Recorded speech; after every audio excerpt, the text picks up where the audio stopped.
Olá a todos, espero que estejam todos bem. Aqui é a professora Patrícia Vani Benfica e essa é mais uma aula de Direito Civil. E nós vamos trabalhar hoje, continuar trabalhando transmissão das obrigações. Nós vimos até o momento que as relações obrigacionais podem ser transmitidas, tanto no polo ativo quanto no polo passivo. Nós podemos transmitir tanto o crédito quanto o débito. Nós explicamos que a cessão de crédito transfere o crédito, enquanto a cessão de débito, que também é chamada de assunção de dívida, vai transferir o débito. Além dessas duas modalidades de transmissão de obrigações, também há a transmissão de contrato, onde eu transfiro não o débito ou não o crédito, mas a relação obrigacional. Então, vamos trabalhar hoje a assunção de dívida. E o que é essa assunção de dívida? É um negócio jurídico, e lembrem, negócio jurídico é um fato jurídico com atuação humana e vontade relevante, onde há maior autonomia das partes em relação aos seus efeitos e consequências da relação, por meio do qual o devedor, com expresso consentimento do credor, transmite a um terceiro a sua obrigação. Então vamos lá, vamos voltar com um exemplo. Eu tenho a Paty e a Paty tem uma relação jurídica com o Zezinho.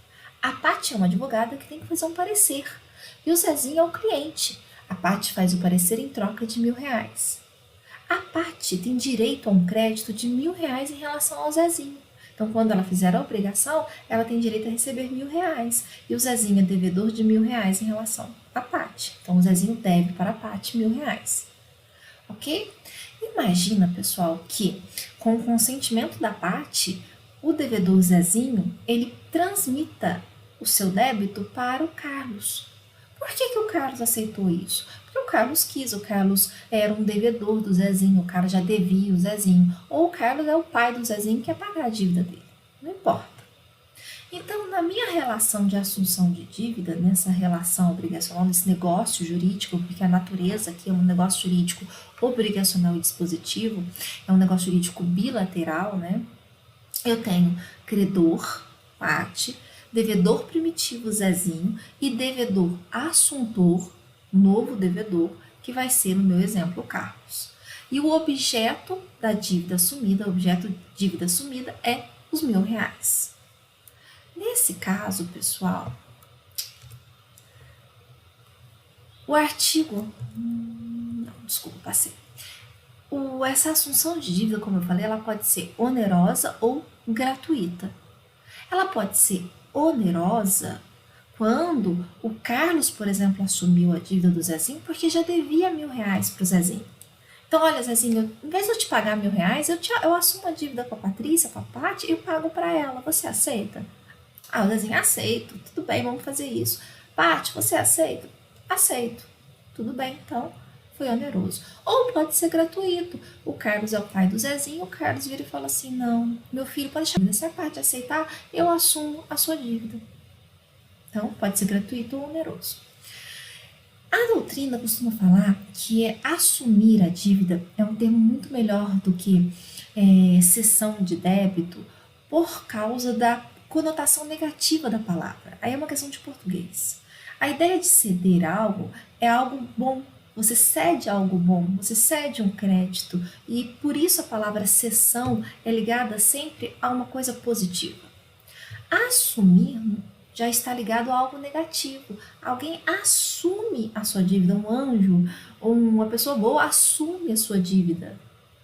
Assumir, então, tem a ideia de que você está assumindo uma responsabilidade, você está trazendo para si uma responsabilidade. Então, tem um caráter negativo a palavra. Por isso que a maioria o código, né, e alguns doutrinadores usam a terminologia assunção de dívida em vez de cessão de débito. Mas, gente, isso é só uma questão de terminologia. As duas coisas significam a mesma. Só que, dentro dessa assunção de dívida, apenas a assunção liberatória, em que há a substituição do antigo devedor, é que foi regulada pelo Código Civil de 2002. Antes não existia essa cessão de dívida. Você tem no 299 ao 303 a assunção de dívida liberatória, onde o antigo devedor, o devedor primário, ele sai da relação e só existe agora um novo devedor, que é o assuntor.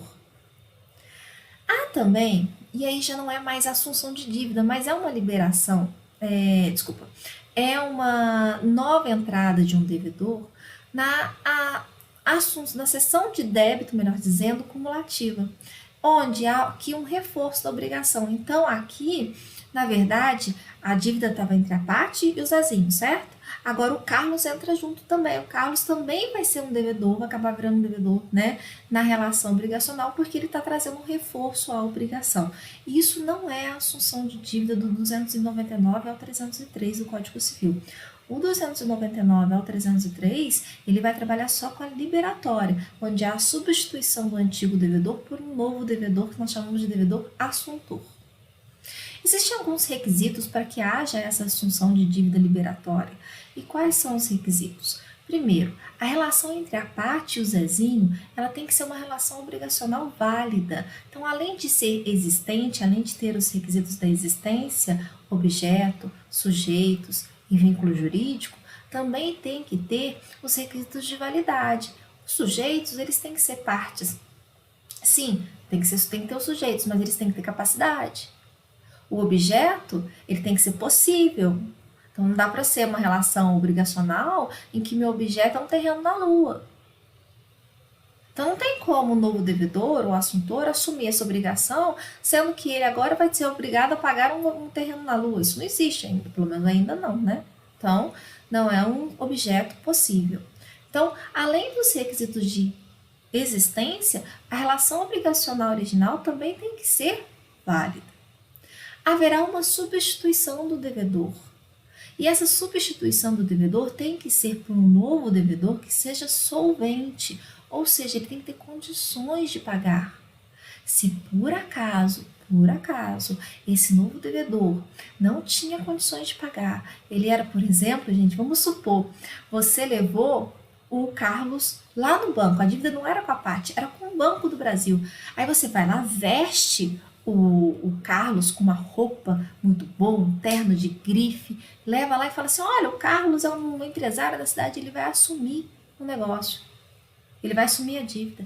Gente, o Carlos, na verdade, era um sem-teto, em que o Zezinho pegou no meio da rua e levou.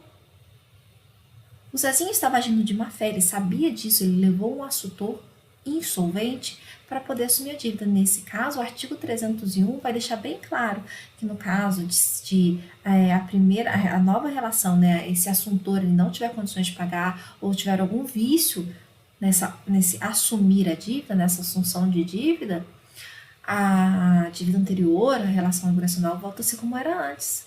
Tá? O 301 fala, se a substituição do devedor vier a ser anulada, restaura-se o débito com todas as suas garantias, tá? Salvo se as garantias prestadas por terceiro.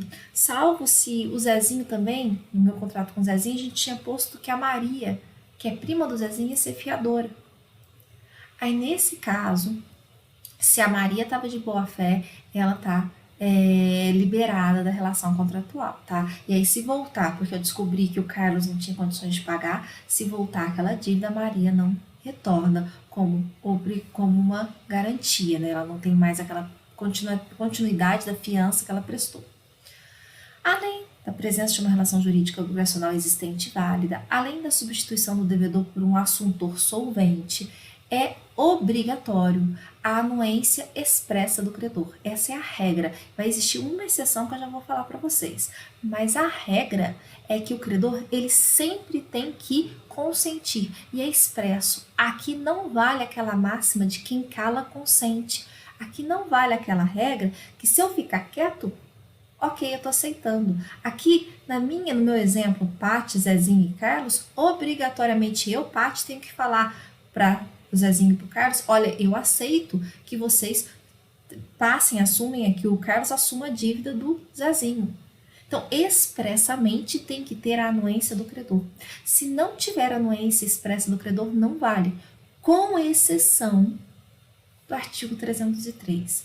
O artigo 303 me traz uma situação assim. Olha, o adquirente do imóvel hipotecado pode tomar a seu cargo o pagamento do crédito garantido, se o credor notificado não impugnar em 30 dias a transferência do débito, entender-se dado o assentimento. Então, o que isso quer dizer? Imaginem que o Zezinho, ele foi fazer uma relação obrigacional e ele deu como garantia, ok, esse imóvel hipotecado. Então, ele deu uma hipoteca, né? Ele deu garantia a um imóvel e aí essa garantia chama hipoteca.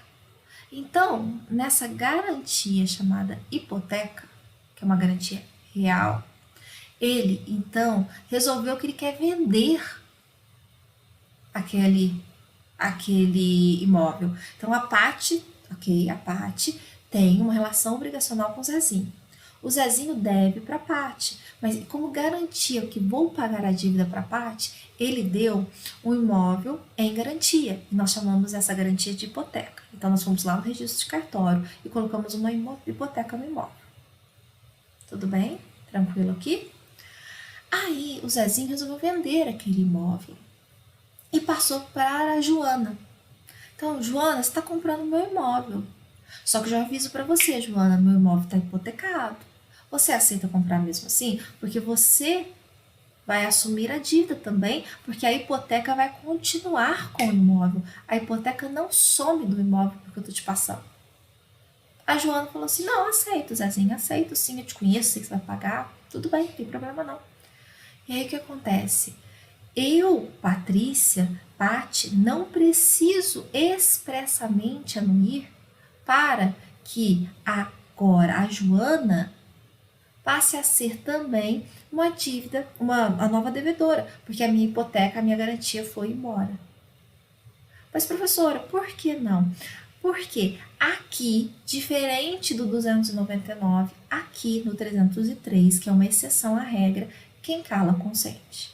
Aqui, se eu ficar quieta e passar 30 dias, eu não interferir naquela venda do imóvel hipotecado, o meu silêncio vai importar como consentimento para a transferência do débito. É o que diz o artigo 299, combinado com 303. Então, 299 vai trazer a regra e o 303 vai trazer a exceção. O 299 fala, é facultado ao terceiro assumir a obrigação do devedor, com o consentimento expresso do credor, ficando exonerado o devedor primitivo, salvo se aquele ao tempo da assunção era insolvente e o credor o ignorava. Viu? Lembra que eu te falei os requisitos? Os requisitos são uma relação obrigacional válida, consentimento do credor e que o devedor ele não pode ser insolvente. Parágrafo único. Qualquer das partes pode assinar prazo ao credor para que consinta na assunção de dívida, interpretando-se o seu silêncio como recusa. Como assim, professora? O consentimento é expresso. Essa aqui é a regra. O parágrafo único me traz a regra. O consentimento é expresso. Se eu ficar quieta, se os Carlos e o Zezinho fizerem a transferência do débito, a cessão do débito, a assunção de dívida, e a Paty, comunicar a Paty, falar assim, Paty, tem 15 dias para responder, e eu, Paty, ficar quieta, é porque eu estou recusando. Quem cala, a regra é, quem cala não consente, tá? Essa exceção só está no 303, que nem eu expliquei. Quais são os tipos de assunção de dívida? Eu tenho a assunção delegatória, que aqui é um acordo entre assuntor, delegado, e o devedor primitivo, delegante. Mas, óbvio que o credor tem que consentir. Então, eu tenho Carlos e Zezinho. Entre eles, Carlos é o delegado, é o assuntor. O devedor primitivo é o Zezinho, delegante. Entre eles acordam que o Carlos vai assumir a dívida do Zezinho. E aí eles pedem o meu consentimento, que é a parte do delegatário, o consentimento do credor. Tá? E aí eu tenho um segundo tipo, que é a expromissão. Aqui na expromissão, o acordo é entre assuntor e credor. Aqui na expromissão, o acordo é entre o Carlos e a Paty. O devedor ele não vai participar da estipulação. É possível também que haja assunção de dívida sem que o devedor, que é o Zezinho, possa interferir, tá? Que é, no caso, entre credor e assuntor. Observações. Artigo 302. O novo devedor não pode opor as exceções pessoais do antigo devedor. Realmente, por exemplo, vamos supor que o Zezinho, ele ia alegar para mim que ele não vai me pagar porque eu também estou devendo para ele.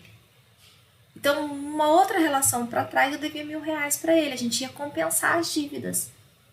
O novo credor, que é o Carlos, não pode vir e falar isso, porque a compensação é uma defesa pessoal do Zezinho. Agora, se a dívida estava prescrita, que foi uma exceção não pessoal, uma defesa não pessoal, aí sim o Carlos pode vir falar assim: Patrícia, não, Paty, eu não vou te pagar porque a dívida já está vencida, tá?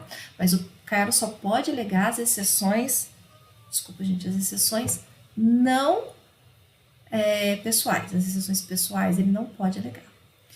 Boa fé e má fé é aquela questão que eu expliquei do artigo 301, né? E da questão do 299 em relação ao devedor solvente. Se eu levo uma pessoa para um banco e visto ela de terno TNG, Calvin Klein, dou um banho de loja e chego lá e falo assim: olha, o Carlos é top, o Carlos é empresário top aqui da cidade, ele vai assumir a minha dívida. Aí o banco vai lá, aceita, só que na verdade o Carlos era um morador de rua, eu peguei e dei um banho de loja nele, o Zezinho pegou e deu um banho de loja nele. Nesse caso, pessoal, não há boa fé, nesse caso há má fé. Então restaura-se a dívida antiga, tá? E aí o Zezinho continua devendo do mesmo jeito. Em relação às garantias especiais, o artigo 300 fala: salvo assentimento expresso do devedor primitivo, considera-se extinta a partir da assunção de dívida as garantias especiais por ele originalmente dadas ao credor. Então, vamos supor que o Zezinho deu um imóvel em garantia, fez uma hipoteca no imóvel. No momento que ele passar a dívida para o Carlos está assumindo agora a dívida. No momento que ele passar a dívida para o Carlos vai assumir a dívida, mas a garantia pessoal lá do imóvel, da hipoteca, não vai continuar, ok? Nós estamos falando aqui de uma garantia prestada pelo Carlos, tá? E nesse caso, uma garantia especial prestada, pelo Zezinho. E nesse caso, essa garantia especial prestada pelo Zezinho, ele não acompanha a assunção de dívida, a não ser que as partes tenham na delegatória acordado que iria continuar. Como assim, professora? Nesse caso, na hora que eu passei a dívida, o Zezinho passou a dívida para o Carlos, a Paty concordou, e aí o Zezinho falou assim: olha, eu tô passando a dívida para o Carlos, mas continua a minha garantia de hipoteca. Pode? Claro que pode. Mas a regra é que não passa, mas eles podem acordar que continue passando. No caso também a anulação da dívida e as garantias prestadas por terceiro. Se por acaso a assunção de dívida entre o Zezinho e o Carlos for cancelada, o que acontece? Volta a dívida para o Zezinho, né? E aí as garantias prestadas por terceiro, vamos supor que a Maria tivesse dado como uma garantia fiança, era uma fiadora, essa não volta, ok? Artigo 301 do Código Civil. Gente, para finalizar, a seção de contrato. Então, a seção de contrato, que é uma terceira modalidade de transmissão de obrigações, você tem a relação obrigacional sendo transmitida em toda a sua essência. Então, imagina um contrato de aluguel. Então, eu, Paty, alugo um imóvel para o Zezinho. E aí, nesse meu contrato, tem um contrato de aluguel. Isso acontecia muito com os contratos antigos do Rio de Janeiro, aqueles contratos em Copacabana, em que se falava que o aumento do aluguel era por tempo determinado e o contrato ia ser reajustado só com a inflação, por exemplo. Então, tinha gente que pagava 3 mil, 4 mil reais num apartamento top em Copacabana, um apartamento imenso em Copacabana, enquanto outros valeriam 15 mil de aluguel. Mas por quê? Porque eram contratos feitos na década de 50, 60, 70. Eram contratos antigos. Então, o que acontecia? Você cede o seu contrato, vem uma nova parte. Agora o Carlos veio no lugar do Zezinho, mas ele continua com todas as regras do contrato antigo. Ele continua com o aluguel, o valor do aluguel, ele continua com o valor do reajuste, ele continua com as obrigações das partes. Ele assume tudo. Por isso é uma ideia, essa sessão de contrato é ainda utilizado. E é utilizado em pequenas coisas, mas em aluguel é o principal. A pessoa assume o aluguel de salas comerciais, de salas de escritório de advocacia, às vezes, porque aquele primeiro contrato entre Pati e Zezinho era muito vantajoso. O Zezinho não vai trabalhar, o Zezinho vai embora de Varginha, ele não precisa mais daquela sala, mas ela está alugada por um preço muito bom, com um reajuste muito bom. Aí o amigo do Zezinho, que é o Carlos, ele assume a relação obrigacional exatamente para poder manter as mesmas regras contratuais da locação. Então, aí você tem uma cessão de contrato, onde é passado para a nova parte todas as obrigações e garantias que tinha aquela primeira pessoa, inclusive todos os débitos também, ok? E essa cessão de contrato pode ser tanto no polo ativo, do credor, quanto no polo passivo do devedor.